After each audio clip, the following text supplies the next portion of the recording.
Ngayong gabi kabila ang Christmas shopping, ingat po lalo sa mga may credit card.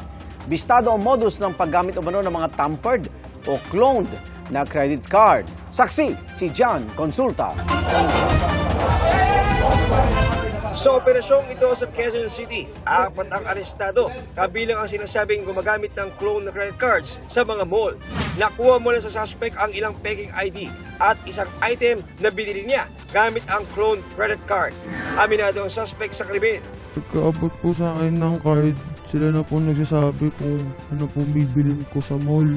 Mga cellphone po, mga laptop po, may 200,000.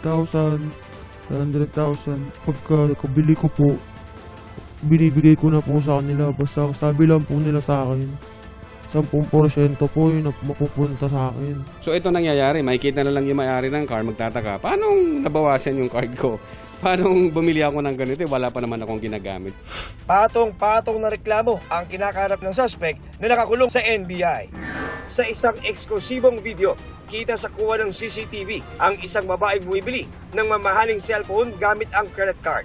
Yun pala, ang ginagamit ng babaeng credit card ng ibang kliyente na biglang nagkautang ng 80,000 pesos para sa cellphone na di naman niya binili. Itong ating mga sindikato, umiikot sa mga junk shops, sa iba't ibang lugar, namimili sila ng mga used cards.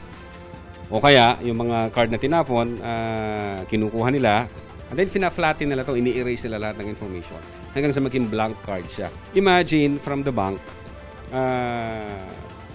yung mga for delivery na mga cards o bank cards. During en route, i-intercept ito ng ating mga sindikato, and then pag nakuha nila yung mga legit na cards, i-shift nila to o papalitan ng mga peking card. So in effect, yung dadalhin ngayon ng courier doon sa mga recipients ng card natin, yung mga clone card na.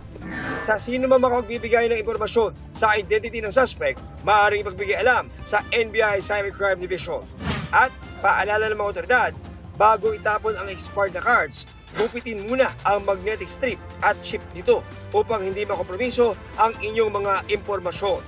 Para sa GMA Integrated News, John Consulta ang inyong saksi.